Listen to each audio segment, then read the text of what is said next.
Hi, this is Dr. Scott Young, and today we're going to do a very cool one. We're going to talk about QFS, and I'm going to show you what actually is going to happen with XRP and Stellar. It's really good and really constitutional. Coming right up.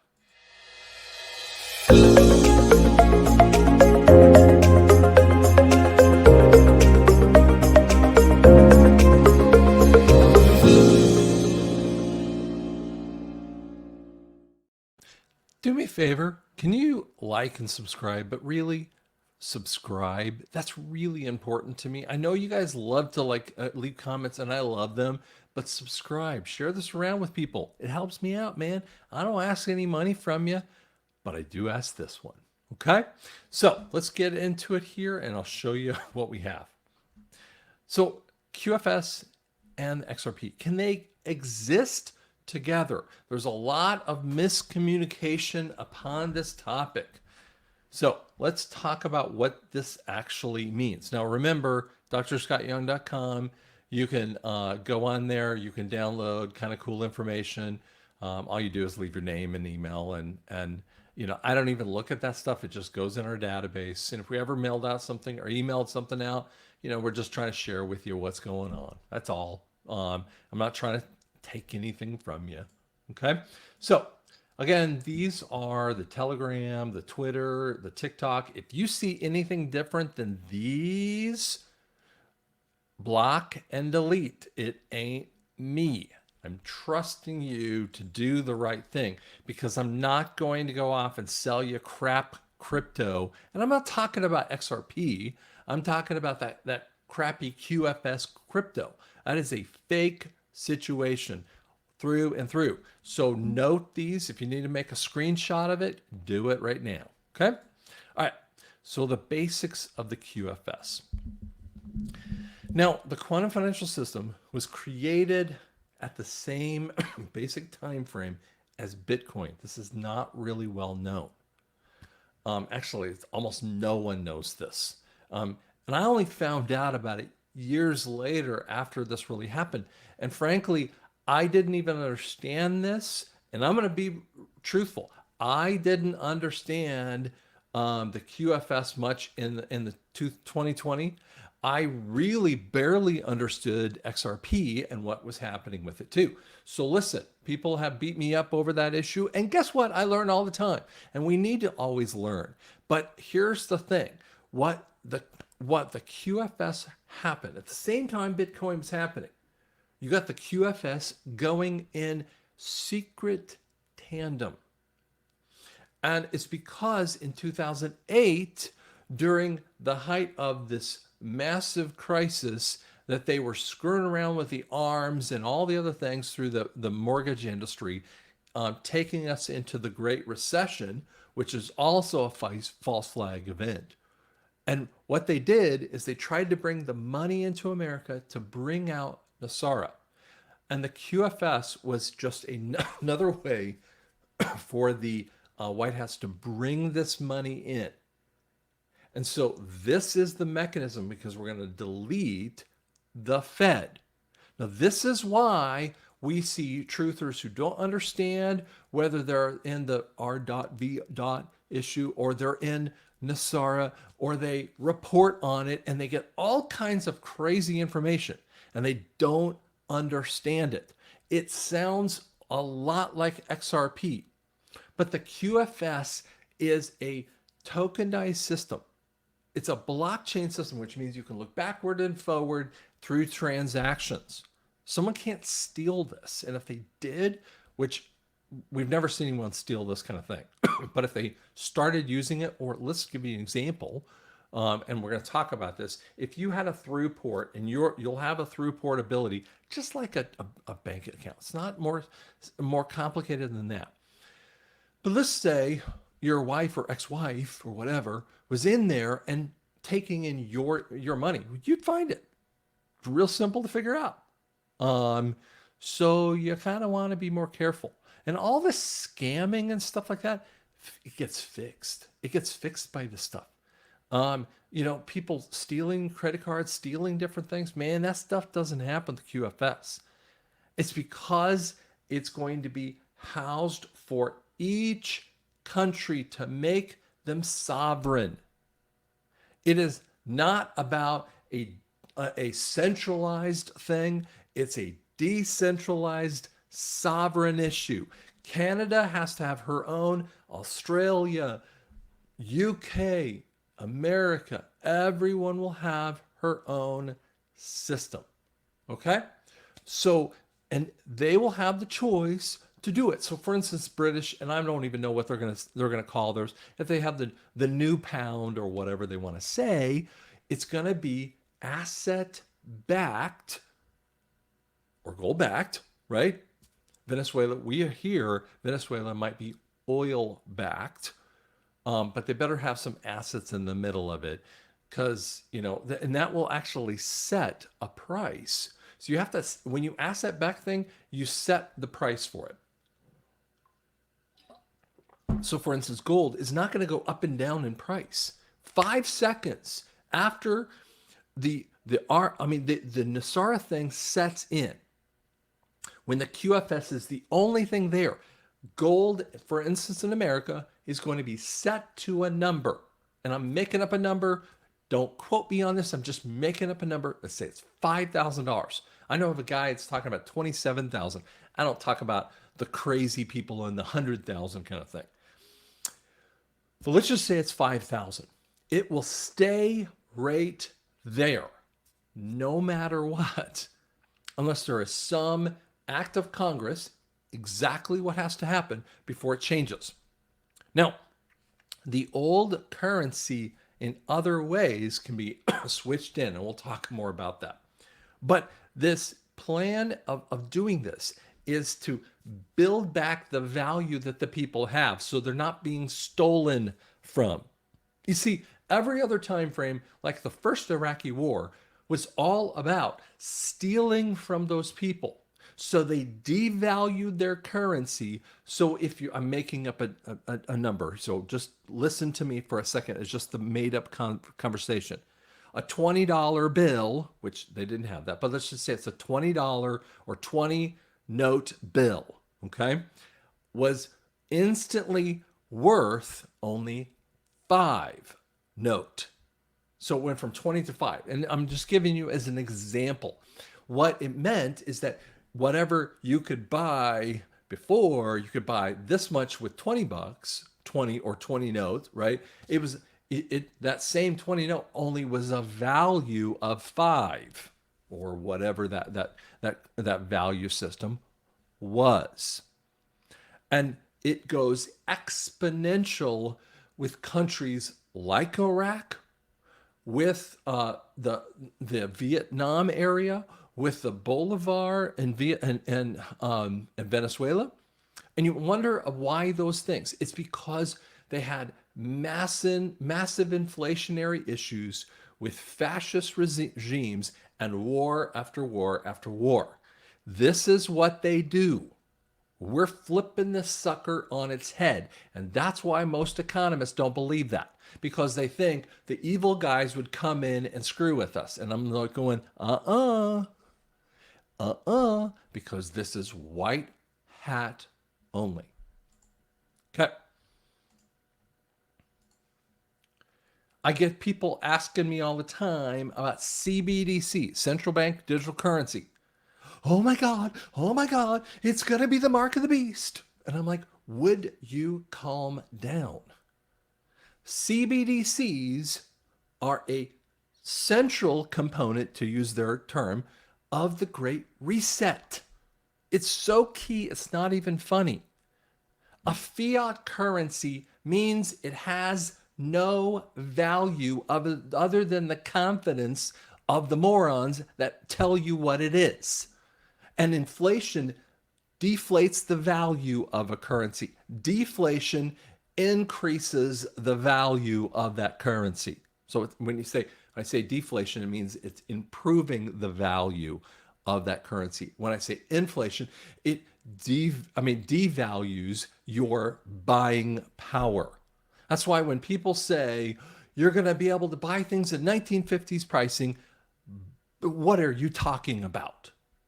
We've never seen this currency. We don't have a clue how pricing actually will work specifically because they didn't have technologies we have today.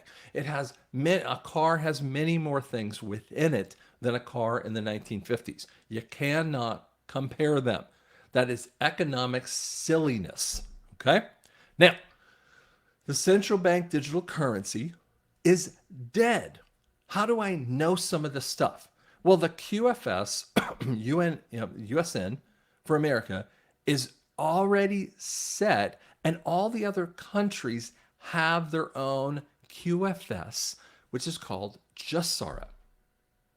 Representative Massey in late May here went, or just a little bit ago, went off and came up with HR 8421 to abolish the Fed, which has never occurred in all the time we've had the Feds, which is 111 years.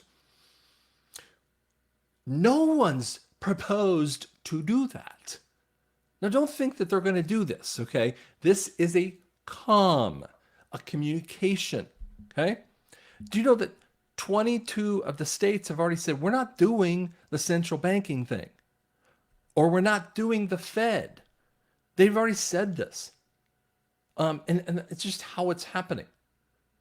What also is occurring at the same time frame is that they're killing off the CBDCs. They've already done it. They said the Fed can't do CBDCs, and the Fed's trying to be abolished. That is a NESARA calm. If you think I'm nuts, fine, but we have now proof of the Great Reset being dead. And guess what?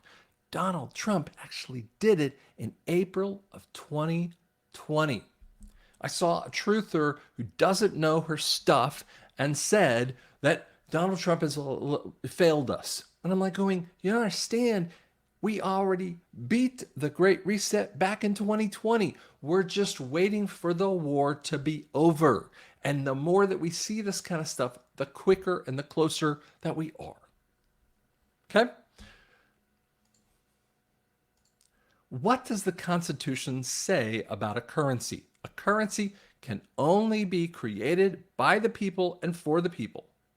It is not allowed to be a private organization. This is going to make sense in a second. The 14th Amendment of the 4th section on the 1st article under the 10th section give us the keys to the kingdom here.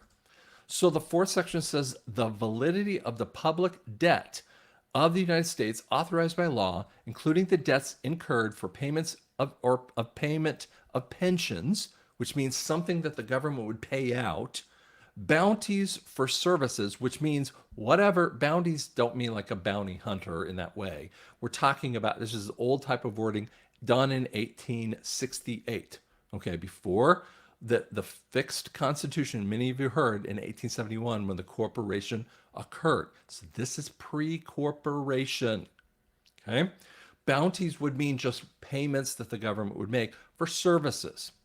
Now, what they're talking more in this way is services suppressing a insurrection and rebellion shall not be questioned, but neither. Now, so they're saying, okay, this better happen this way. We have to deal with the debts in a particular fashion, meaning that the country has to do this, and you guys all have to accept it if you're going to be under the Constitution. That's why states can't do their own thing.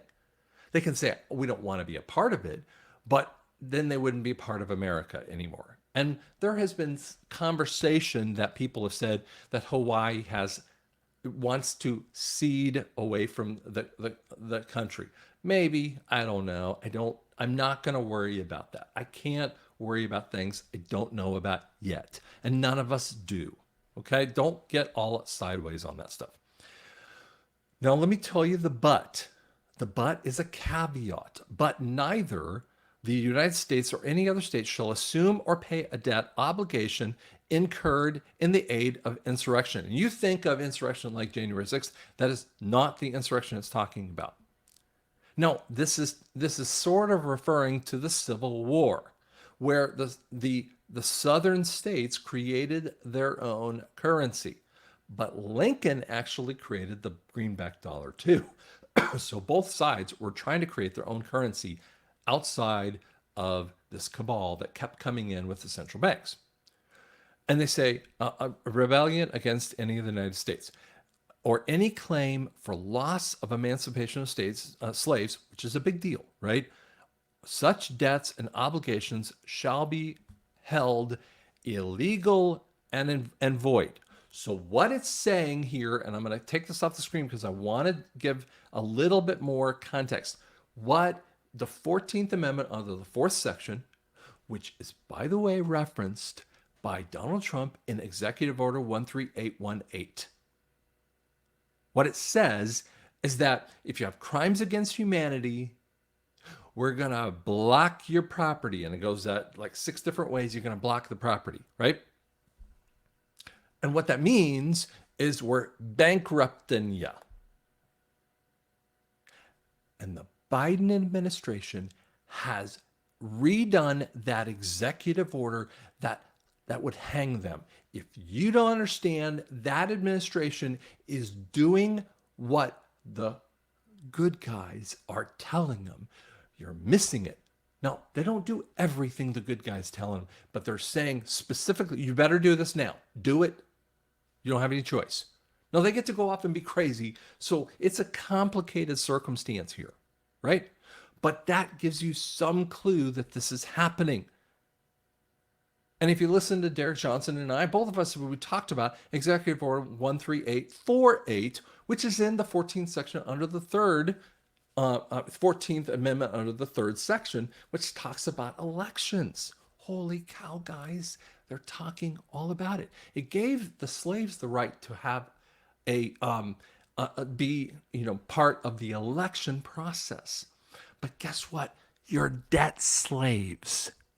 And you get to override the idiots because, let's bring this back up on the screen, it does not allow foreign enemies to tell you what your debts that you have to pay for, which means the inflation deflation thing is a debt.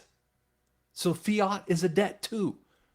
And the national debt of $35 trillion is a debt. And by the way, if you've heard people say that $21 trillion has suddenly been paid down, baloney.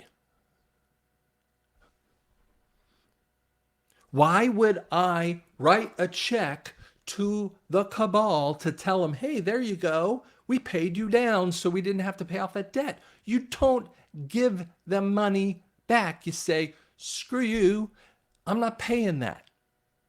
And that's what we're telling them. They're going into their own coffers of debt. They're creating inflation so that they can keep going. This is why all Americans, and by the way, all the world, will hate this cabal. Let's go further. Under the 10th section, first article, 10th section, no state shall enter into a treaty, alliance, confederation. By the way, we knew Georgia, we heard this one back in 2020, Georgia had an alliance with China. Texas has actually cut this off. So has Oklahoma. Holy cow. They cannot have alliances. And when they do that, that puts the governor at risk or the mayor. When you see these mayors and governors going out to France and China and negotiating issues, they are absolutely opposite of the Constitution. It's illegal. And it's treason level stuff because they have oath of office. All right. And grant letters of marque, reprisal, coin, or emit bills of credit. So like the Georgia can have a different coin than, Texas kind of thing. Now, they can't, or make anything but gold and silver as a coin, a tender in payment of debts. Now, it goes on farther and farther with this too. No state shall, without the consent of Congress, lay any imposed or duties or imports or exports. So they can't do extra taxing of different things. And it happens all the time. So the states are going to have to fix their own personal constitution. And they doing these export things because the Treasury of the United States was the congressional vehicle, which was why we have to fix the elections. Okay? So no state is going to keep a troops or ships of war or any other kind of things. Man, I mean, the 10th section is a power-packed puppy. And many of you haven't read the Constitution. You need to. Okay, let's move on. What does the Fed say about itself? The Fed created in 1913 in secret. Now, if you don't understand that, go to watch NESARA Explained. I'm not going to get into this as much. It was a central bank. Before it was called the Aldrich Act. Senator Aldrich tried to put it together, and then he was like, no. That's where we get the conversation of The Creature from Jekyll Island, a very like 20, 30-year-old book, whatever it is. And it talks about this. The Fed is a foreign organization. These are bankers that manipulate the fiat. Now, Volcker said in the Reagan administration, and by the way, I know other of the Fed chairmen have said some of the same stuff, but basically, they didn't care what Reagan made up. I mean, I remember watching this video, and it's a great statement, and I couldn't find the exact reference. Okay, but in the 80s, when Reagan was like doing his Reaganomics, they were like, we don't care what he does. We get to make the policies, bud. That told you that it wasn't part of the government because Reagan was the president, and was the commander-in-chief. And yet a non-federal agency called the Fed was telling them, no, we get to do it. That tells you the privacy part. That's how sick this system is. Now, this is FDIC, Federal Deposit Insurance Corporation. It maintains the stability and the public confidence in the financial system. Now, you think it just covers you if you have $250,000 in your bank account. I mean, anything over that, it's not. But anything under that, it's going to cover you.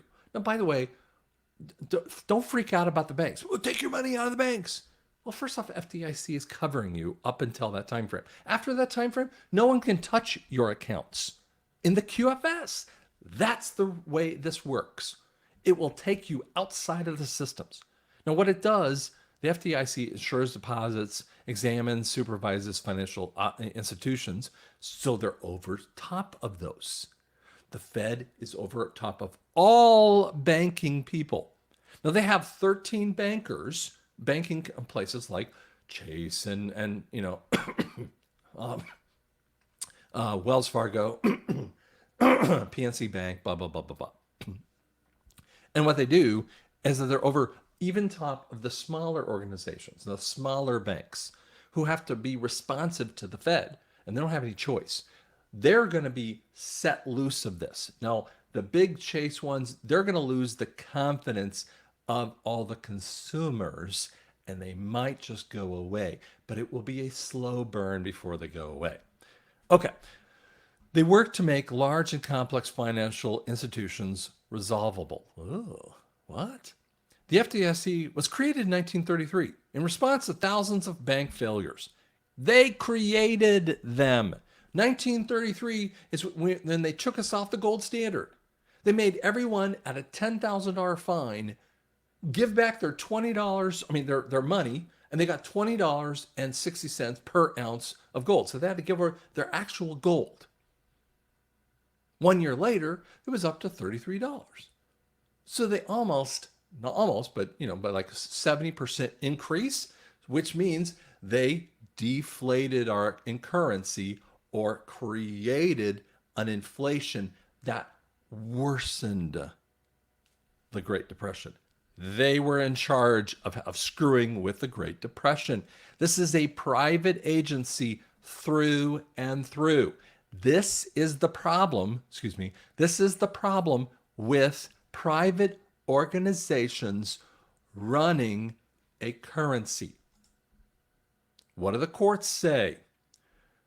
The note of instrumentality of this case in relation to the Fed and the Fed policies. Now, this is in 1982. It actually happened in 79. It takes years for this kind of stuff to happen. I'm going to read it over here, just some of the things. Plaintiff was injured in a vehicle accident owned and operated by the Fed Bank. It's really interesting. It's called a tort claim. So it's a claim against a property point, okay? So it goes to the Central District of California through the court, appeals. So district court. So this is probably moving up the ladder, if you would kind of know this. And he starts saying that they start making affirmations. United States, there's no sharp criteria for determining whether an entity is the federal agency, meaning within the federal tort claims, but the critical factor is existence of the federal government control over detailed physical performance. Wait a second. How do they know the detailed performance? The Fed. United States, federal banks are not federal instruments. Simply put. Okay?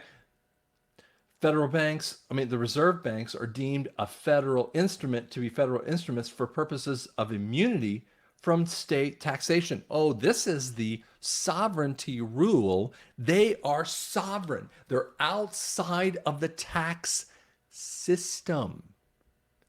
That's why when people talk about some of these things like the Iraqi dinar, and they're talking all about this, and there's a guy named Frank, and he likes to talk about this, and he doesn't believe in NESARA, and I'm like, dude, you don't understand. You don't have any of the things that you're talking about without NESARA, and other ones want to say, well, you're going to have to pay for, income tax. No, because it's putting it out right here.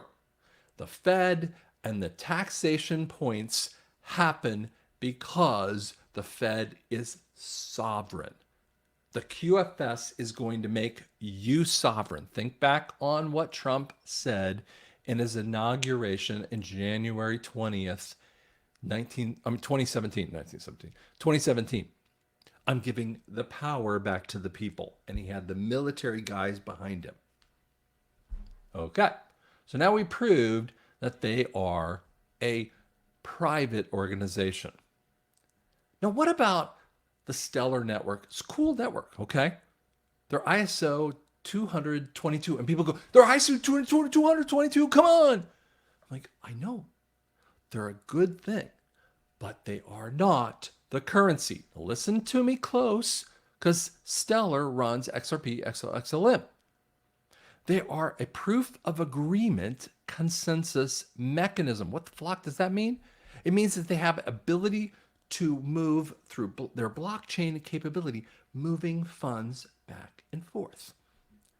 It's to create and issue digital assets, so they're using another currency. So when you hear cryptocurrency, it's another type of, now it's not fiat based, because now we have people who are investing in it.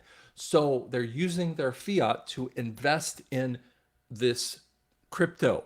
So it has a backing, but it's a fake backing. All companies who have any fake backing, which is every company in the world, has fiat in the middle of it, right? It doesn't have a gold back point, because you can't put federal funds, which is federal assets, inside of a crypto or any currency, because that would be constitutionally illegal. If someone's doing it, it's illegal. So it says that we can trade the digital representations, those digital tokens, US dollars, Argentine pesos, gold, real estate. They can do any of those kind of things. It's just a transfer mechanism. It doesn't mean gold is utilized, but you could buy or sell gold. So it's giving you a conversation. Let's do another one. Stellar empowers the builders to unlock human and economic growth. Oh, okay.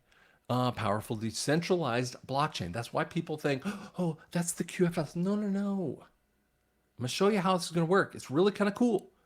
You guys who are invested in XRP, you're going to make a ton of money. A ton of money.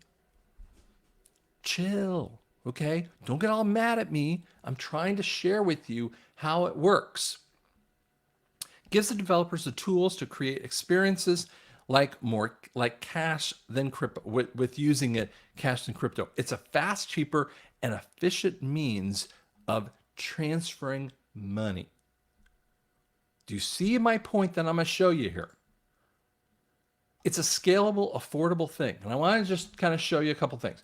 Transactions of scale. So small versus large here for any kind of transfer capability, which is monetary currency, is a transfer capability of a plant for dollars, basically, right? So a fast to finality. So basically, boop, it comes out and it gives you that kind of capability. Now it's trying to say it's asset backed, but it's not fully asset backed, because what happens, now I want you to see this, affordable for developers. So average transaction cost is a fraction of a penny. What is that? 0.000054 per, and that's an XLM transaction. That's why some people now, I kind of believe that XLM will be for country to country. People disagree with me. That's fine. I don't care if it's country to country. XLM's country to country, or XRP is country to country. I kind of think that XRP is more in the States and XLM is out, but I don't care. You can disagree with me on that one. I'm going to be okay with that. I'm going to be okay. Okay, let's talk about what it actually means and how this works. So you got a digital transaction from here to here, right? I mean, so you're buying something online. Let's give you an example. Let's say Johnny is going to take his checkbook. Now he can do like a direct withdrawal, right? A direct payment, or he uses a credit card and he takes $10, he moves it over and buys one of my books, right? Like the book Revelations of the Red Pill. So let's just say he's doing that. He's going from my website. No, he's not going and buying it from the website because he's getting it from Amazon. He puts in his credit card amount, blah, blah, blah, blah, right? He's paying. Now we get this. Now what you have to understand is that when we delete the Fed, here's what's going to occur. You have to have a transfer mechanism from state to state or within the state. And I believe that XRP could be that one. I think it actually is. XLM, banking for country to country. And again, you want to flip this around, I'm cool with you. They're the same overall vehicle, okay? They just have different capabilities, but they're same basic vehicle done by a private organization. I'm going to show you why this works, because here's what happens. The processing fee is a tiny little fee. Who pays the processing fee? Now, you could say the banks will pay the processing fee because they're trying to get the money from here to this bank, right? From bank A to bank B, right? Now, if you're going to go QFS in the future, you're going to find QFS can go from Scott to Joe, Joe to Johnny, Johnny to Scott, no problem at all. But what we're talking about is utilizing some of the older forms of payments. You're not cutting off credit cards, you're not cutting off checks, and you're not cutting off all of the old systems yet. But here's what I want you to understand. The QFS deletes the Fed through the routing numbers. So your account number is this, right? 020202. Routing number is 1010101, right? Sounds like binary. And what occurs is we're deleting this one here. Now, let me listen. I want you to listen to me for a second. If I'm a business, I use a company called Cycle with an S. They are my database, right? It's a secure database. It's through servers, blah, blah, blah. All of my financial information is put into there and all the database for that. Now, when Joey calls up and he goes, I bought my hearing aids through you. I go, well, Joe, can you give me your first and last name? Okay. And can you give me your phone number, right? It's just one way to look at it. Now, if I know his voice or whatever, I'm like, is that right? You're over there, you live in XYZ town, right? And I can find him pretty fast. But there's actually an account number. Now, I don't even think about the account number because we have to have an account number.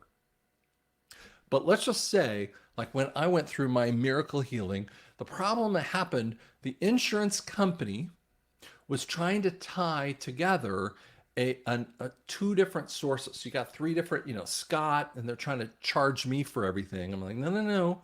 You got to go through the insurance company. So it's me, the insurance company, and the hospital. And I'm like, how do I tell them about the hospital? I'm like, this hospital was in Highlands Ranch, Colorado, right? It's XYZ place. And I already knew their account number because I had the EOB. And I'm like, their account number is, for Scott is X. Oh. Now, how do we know what the insurance is for on the vice versa phase? Well, the hospital's going, well, how do we get the money too, right? I mean, they need to know that too. But you will see a member ID number and a group number. A group number just tells you what kind of plan for them. You really can't get a lot of information about your group number, but your member number IDs you as your social security and all this other stuff. All that stuff is telling you when you have that and you're tied up with financial situations. This is the complicated stuff. The routing numbers are in the middle of everything. Now, 2 years ago or so, Biden IRS told you if your transactions are over $600, a cabal number, we're going to track you. And everyone's like, oh my God, what are you doing? They track $1 purchases, and they've been doing it since we've had the routing numbers. Every transaction you do, I don't care if you write a check, you do a credit card, there's always a routing number in the middle of it. We can route from the credit card's routing numbers because you're depositing in to the company you're buying from, the company, who you are, where all these little transaction parts have this routing number. Routing number is an irrelevant phase. As a business, all you need to know is my account number. Or, if you're hooked into me and you're in my company, your account number with Scott or with, my company, right? That's how it works. So I happen to have an account number. We don't need to have, and they will tell you, routing numbers tell you about the address and the bank number. Bull. The account number along with the address, Chase Bank in, Des Moines, Iowa, is plenty enough. And I can just say the street number and the phone number. And that, along with Scott's account number, 02020202, right, whatever, is enough to find Scott and Scott's accounts. But the tracking level is in the routing number. This is the sickness of our system. So what we are going to be seeing is a deletion of this. Now, it might not be like immediate from everyone else. You guys are going to kind of get it, but maybe you're just going to start seeing on your checks, if you do checks, or routing numbers. You don't have to put routing numbers anymore. It's going to be fascinating. And here's the thing. XRP, XLM, Stellar is a private organization. They're not allowed to have a private organization doing payments or monetary system, being the monetary system, but they can be a part of a transfer mechanism. And so let's go backward here for just a second. Oh, sorry. Let's go backward a second because you need to know what I'm talking about. What did I say that XRP was? Or excuse me, XRP and the QFS Stellar kind of thing. They're an average transactional network kind of thing. They have an ability to easily transfer funds back there. Now, the QFS is a crypto in essence. It is a blockchain, but it's a distributed blockchain, which means I can find out how much, 35 cents is worth to the amount of gold that Treasury sets. And the QFS is the setter through the Treasury. That's why when a lot of the information that people are getting is from the Treasury in the awakened movement. You're hearing a lot of conversation, Treasury, because it's not the Fed anymore. Tells you something. I would say to you, who are you following? Do they understand NESARA all the way through and through? So here's what happens. Instead of um, the QFS can do it. You can have a direct transmission with the QFS in the future. But you can have, with the old mechanisms, we need to have a connector, and because the routing numbers are gone through the Fed. So XRP, XLM are be easy process points, and it's fully legal. It doesn't make XRP and XLM the processing mechanisms. Now, I'm going to pull this off the screen because I heard a conversation just a little bit ago. This woman asked me this question. She said, how we're doing this, and she was being really nice about this, but I'm going to tell you how other people will say it to me, and they get all pissed off at me. They go, but how we're doing this, we're all going to sell our XRP to Treasury. Okay, let me ask you a question. So everyone is required to sell their asset. And you go, yeah, we're going to make money. What if they don't want to sell their asset? Now you're making what? What are you going to do if they don't sell their asset? You're going to take it from them? Well, that sounds exactly what FDR did in 1933. He required every single person to sell their gold asset to the Fed for $20.60. Let me give you an example. And here's what they did. They had a $10,000 fine, which would be like $1 million today. I don't have the exact math, but basically $10,000 is what you used to get for your life insurance policy all the way through World War II. And so you're going, wait a second. If you have a $10,000 fine, it means they're going, you are going to do this. Bank of France said no. We have 1.5 million ounces in the gold reserves of America in 1933. We're giving you $20.60. What if there's one XRP person who goes, I'm not doing it? What if one person has XLM and I'm not paying, I'm not giving it up? I don't want to do it. I don't want to. You'd be going, you're screwed. You now become a fascist regime telling people what they can and what they can't own. That's actually more fascist. It's actually communist. No. You're going to be able to own it, and you're going to make a ton of money off of this. I don't care about money. I don't care what you make on this whole thing. You're going to be awesome. This is going to make you a ton of money over here, but it's also going to make Stellar completely. It's going to make them powerful, but again, the banks are going to have to pay the fee. And it's a tiny little fee. So we're talking about 0.00005. We're talking about a tiny pittance of amount. And so, but there are tens of millions of transactions that happen all over the world on this kind of stuff. And it will take a while before the QFS fully, people just use the QFS. But now if I just walk in with my US note and I give Scott $10, well, then he gets the asset back. So that's how, they're going to have a physical note. It's gold backed. But there'll be a tracking number on there too. But I'm not going to sit there and track the dang number to figure that out. But that asset is still accessed by or through the Treasury. Okay? So the Treasury will create the US note. That's already happened. All right. Even Q talked about NESARA. How? Do we have the gold? This is in 2018. A gold shall destroy the Fed. So you people who don't believe in NESARA, I go, guess what? You're missing the point. NESARA is about a gold-backed currency.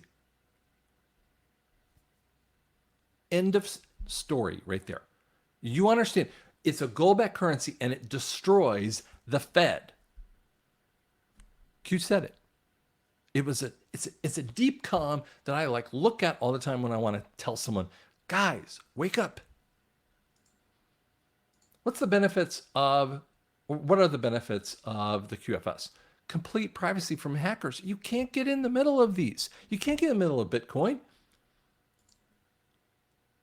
I believe that each one of these people, and this is what I've been hearing very, very clearly, it's a trust. It's like unpenetrable by legal agencies. It endows a person to protect his or her assets. Now, we think that there might be like 4 different people on there. So like my wife, my son might be on there on my particular QFS, because if I died, they would have the ability to do this. By the way, if you have a family member that dies, good luck trying to deal with things. They will firstly, when you have a family member who's in their older years, as soon as the death certificate comes, you know they actually claw back all of your Social Security and a disability benefits, a VA or whatever kind of thing. They already know about it. But then good luck trying to tell the driver's license organizations or the state DMVs, they'll tell me every piece of information, how he died, what he died, and blah, blah, blah. I'm like going, if the federal government can claw back all the money, they can tell all the state agencies. And by the way, try to get your name, your parents' name off of the rolls for voting. And even in non-dominion machine states is another act of Congress. This is the sickness of the system. So when someone would die, they would have a trust, and the trust is there. This is already a trust vehicle in it. That's why you don't have to build your own QFS, okay? Stop listening to that. It's not going to be a bank account, but it's going to be an access point. Just like if you go Experian Credit Report, you get to see all of your asset points. Now, these are your debts and your assets. It's like a balance sheet if you look at your Experian Credit Report, right? Well, you have a house that has an asset, and it doesn't say the price, but this is how much you owe. You have a car. This is how much you owe. Well, you can go on to Kelley Blue Book and find out what the value of the car, right? Access point. When I want to know about my simple IRA or 401k or your pension, there's an access point to that. And just like there's an access point to the banks. How come they can all see all those? The Fed can see all of those things. You didn't sign up for it. The Fed set those. The QFS is the internal access point for all of those. Now, you could go outside of the QFS, but I would say stupid. When you're inside the QFS, you are then sovereign. IRS will cease to exist because they will have no legal right to you. The Fed will cease to exist. Debts can't find you. You're going to have access to your credit, assets, bank accounts, funds, whatever. And they're going to go 1-to-1 ratio. They're not going to have a problem with this. It's not a bank loan. It's not a credit card. It's not a loan. It's not a bank. It's none of those things.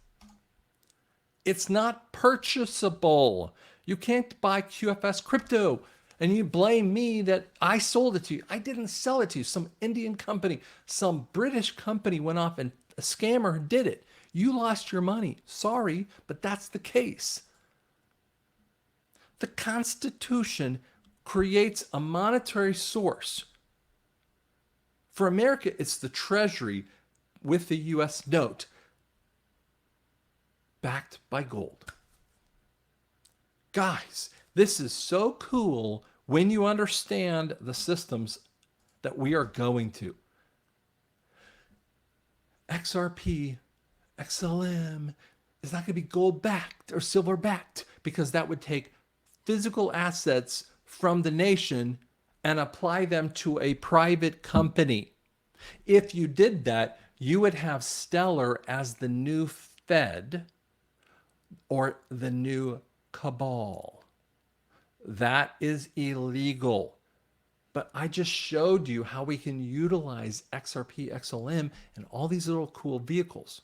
That's why Trump has actually said, I'm not going to kill cryptos, because cryptos are a part of the QFS. They're not asset points. They're transfer mechanisms. It's kind of like I come up with a company idea and I'm like, but I don't have the transfer mechanism. I don't have the trucking agencies to move my product around. Okay. So I don't have the trucking agency in there. So I subcontract for a price, and I might maybe make my customer pay that price, whatever. This happens all the time because I'm not the trucker. I build this great product, but I can't get it to my customer. I need these trucking. I need this trucking group. And that trucking group, like FedEx, right? Or USPS, whatever, UPS, whatever those things are. And they come into my office all the time. We actually have water in the back for them. We like to treat them really nicely. But what happens, they're the delivery mechanism. XRP, XLM is the delivery mechanisms for these old things, credit cards, direct deposits, these all other EFTs, okay? These EFTs are all these kinds of mechanisms, and it's going to take over the whole thing. But you don't have to fix it up here. You fix it on the Fed level, and then the other vehicles work the same way. It's not like I have to create new planes to fly in new skies. I just have to tell them we're using a different fuel. I'm just making up an analogy here. That's all. The fuel actually works more efficiently in your plane, but that's all you're doing is a different fuel. Think of the currency as a new fuel for the economy. And then people take off. Okay? So I hope this helps you out. I think it's a really powerful kind of teaching. You're going to see this, and I really want you to do me a favor and like and subscribe. Now, if you're rude, I'm going to delete you off here. Be respectful. You can disagree with me, but be respectful as you do disagree. Thanks so much.